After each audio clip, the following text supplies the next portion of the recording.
दोस्तों, महाभारत काल तो कब का खत्म हो गया, लेकिन कहा जाता है वह आज भी जिंदा है, वह आज भी भटक रहा है। उसके शरीर पर महाभारत काल के दौरान लगे जख्मों के निशान आज भी है। उन जख्मों से लगातार खून बहता है और वह अपने जख्मों को आराम देने के लिए लोगों से तेल मांगता है। कोई कहता है उसका शरीर बहुत विशालकाय है, तो कोई कहता है वह अपनी जिंदगी को एक सजा के तौर पर काट रहा है। इस व्यक्ति का नाम है अश्वत्थामा। हम लोग महाभारत के अर्जुन के बारे में जानते हैं, युधिष्ठिर के बारे में जानते हैं, लेकिन अश्वत्थामा के बारे में बहुत कम लोग जानते हैं। ऐसे तो हमारा इतिहास बेहद पुराना है, लेकिन फिर भी महाभारत को इतिहास में कोई जगह नहीं मिली, जिस कारण महाभारत के कुछ किस्से सिर्फ एक मिथक बनकर रह गए। उन्हीं में से एक है अश्वत्थामा के जिंदा या मृत रहने का किस्सा, जो आज भी उलझा हुआ है। तो आइए इस रहस्य पर एक नजर डालते हैं। लेकिन उससे पहले अगर आप हमारे चैनल पर नए हैं तो वीडियो को लाइक और चैनल को सब्सक्राइब जरूर करें।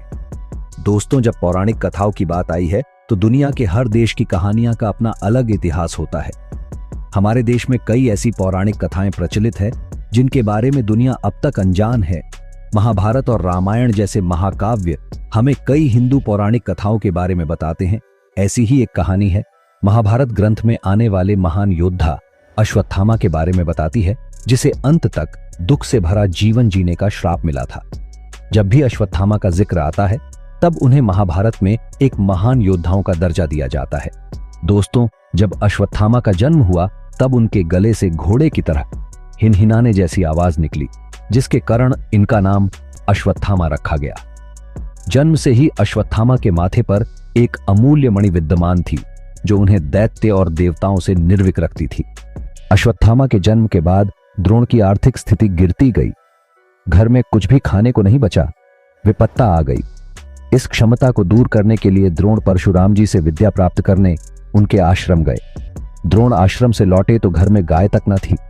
अन्य ऋषि कुमार को दूध पीता देख अश्वत्थामा दूध हेतु रोता था।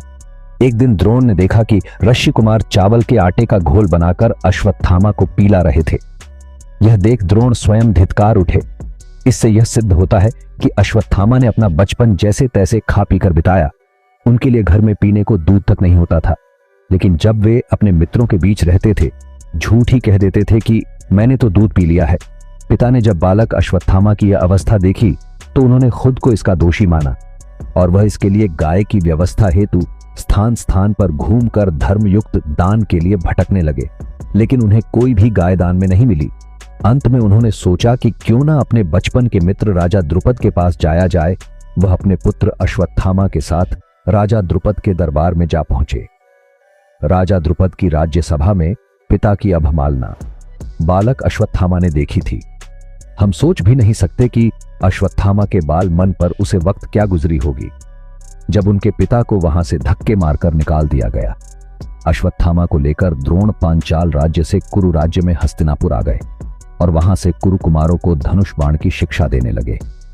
वहां पर वह कृप शास्त्र की शिक्षा देते थे। अश्वत्थामा भी पिता के इस कार्य में मदद करने लगे। वे भी कुरु कुमारों को बाण विद्या सिखाते थे। बाद में द्रोण कौरवों के आचार्य बन गए। उन्होंने दुर्योधन सहित अर्जुन आदि को शिक्षा दी। आचार्य के प्रति उदारता दिखाए हुए पांडवों ने गुरु दक्षिणा में उनको द्रुपद का राज्य छीन कर दे दिया। बाद में द्रोण ने आधा राज्य द्रुपद को लौटा दिया और आधे को उन्होंने अश्वत्थामा को दे दिया। अश्वत्थामा जीवन के संघर्ष की आग में तपकर सोना बना था। महान पिता द्रोणाचार्य से उन्होंने धनुर्वेद का ज्ञान प्राप्त किया था। द्रोण ने अश्वत्थामा को धनुर्वेद के सारे रहस्य बता दिए थे। वह भी द्रोण भीष्म परशुराम की तरह उच्च कोटि का धनुधर बन गया। अर्जुन और कर्ण भी उससे अधिक श्रेष्ठ नहीं थे। नारायण अस्त्र एक ऐसा अस्त्र था जिसका ज्ञान द्रोण के अलावा महाभारत के अन्य किसी योद्धा को नहीं था। ये बहुत ही भयंकर अस्त्र था। महाभारत काल के सभी प्रमुख व्यक्ति अश्वत्थामा के बल बुद्धि व शील के प्रशंसक थे। दोस्तों, महाभारत के युद्ध में अश्वत्थामा ने अपने पिता गुरु द्रोणाचार्य की भांति कौरवों का साथ दिया। अश्वत्थामा एक वीर योद्धा था जिसने महाभारत के युद्ध में अपना पराक्रम दिखाए, जिससे पांडव हारने लगे। गुरु द्रोण और बेटे अश्वत्थामा ने मिलकर पांडवों को परास्त कर दिया था। तभी श्री कृष्ण ने कपट नीति अपनाकर युधिष्ठिर से झूठ कहने को कहा कि सबके बीच यह बात फैला दी गई कि अश्वत्थामा मारा गया, जबकि जो मारा गया था वह अश्वत्थामा का हाथी था। युधिष्ठिर से सत्यता की पुष्टि करने के लिए जब पूछा गया तब उन्होंने कहा, अश्वत्थामा मारा गया परंतु हाथी। लेकिन श्री कृष्णा के शंखानाद करने के कारण हाथी शब्द गुरु द्रोण ने नहीं सुन पाया और पुत्र शोक में उन्होंने अपने शस्त्र त्याग दिए। इस अवसर का फायदा उठाकर दृष्टिरुमण ने उनका सर काट दिया। जब अश्वत्थामा को इस कपट नीति का पता चला तो वह गुस्से में आग बबूला हो गया और उसने युद्ध में कपट नीति अपनाने के ठान ली और रात के अंधेरे में मौका पाकर द्रौपदी के 5 पुत्र का सोते समय वध कर दिया। जब अर्जुन क्रोध में आकर अश्वत्थामा का पीछे करने लगा तो अश्वत्थामा ने अर्जुन पर ब्रह्मास्त्र छोड़ दिया। अश्वत्थामा ब्रह्मास्त्र छोड़ना तो जानता था लेकिन लौटना नहीं, इसलिए इसे रोकने के लिए अश्वत्थामा ने ब्रह्मास्त्र को अभिमन्यु की पत्नी उत्तरा के गर्भ की ओर मोड़ दिया। अबोध बालकों और स्त्री की हत्या को धर्म बताते हुए श्री कृष्णा ने अश्वत्थामा के माथे पर लगा मणि निकाल लिया और कलयुग के अंत तक उन्हें पृथ्वी पर भटकने का श्राप दे दिया। मणि निकलने से अश्वत्थामा की सारी शक्तियां निकल गई।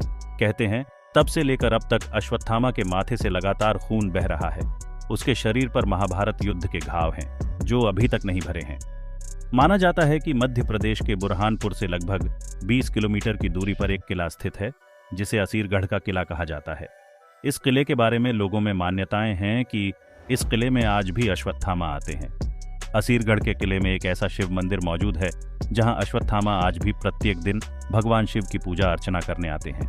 कहते हैं यह उतावली नदी में स्नान करने के बाद यहाँ पूजा करते हैं। यहाँ पर आश्चर्य तो ये है कि पहाड़ की चोटी पर बने किले में एक तालाब स्थित है जो तपती गर्मी में भी कभी नहीं सूखता। असीरगढ़ के अलावा मध्य प्रदेश के ही जबलपुर शहर के गोरी घाट के किनारे पर भी अश्वत्थामा को भटकते हुए देखा गया है। वहां के कुछ स्थानीय निवासी ऐसे भी हैं जिन्होंने अश्वत्थामा को अपनी आंखों से देखने का दावा किया है। वह बताते हैं कि अश्वत्थामा के माथे से लगातार खून बहता है जिसे रोकने के लिए वह लोगों से हल्दी और तेल की मांग भी करते हैं। उस गांव के कई बुजुर्गों का मानना है कि जो व्यक्ति एक बार अश्वत्थामा को देख लेता है उसका मानसिक संतुलन बिगड़ जाता है। हमारे वेदों के अनुसार अश्वत्थामा को उन अष्ट चिरंजीवियों में से एक माना जाता है तो आज भी अमर है और इस धरती पर मौजूद है और समय समय पर अपनी मौजूदगी का एहसास हमें कराते रहते हैं। लेकिन अगर यह सिर्फ एक मिथक है तो वो कौन है जो हर सुबह मंदिर का ताला खुलने के पहले ही शिवलिंग की पूजा करके चला जाता है?